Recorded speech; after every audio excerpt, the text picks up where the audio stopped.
Alrighty, so for our last question for this review, we're going to talk about finding the inverse relation of what you see right here. So I've got f of x is 3x plus 6. So if you want to find the inverse relation, a good place to start is just this f of x is really clunky to work with.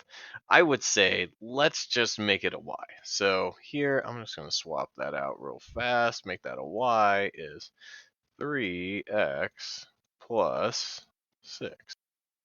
Okay, that's a lot better. So what we're going to be doing is, as you saw in the definition, we're going to just be switching the input and the output. We're going to switch the x and the y. So I'm going to put the x over here, and I'm going to put the y over here.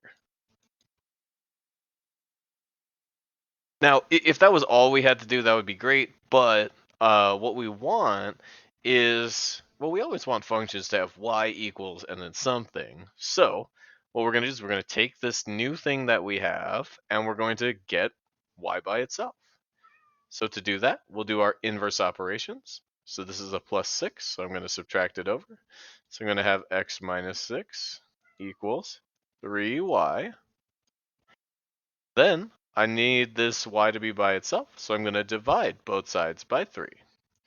When I do that, I'm going to get 1/3 x minus 2.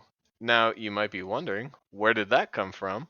Well, x minus 6, when you divide that thing by 3, both parts of it are going to be divided by 3. So I have x over 3 and 6 over 3.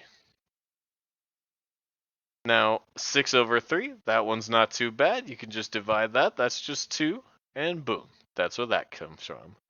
The other part, x over 3, well, that's the same thing as 1 times x over 3.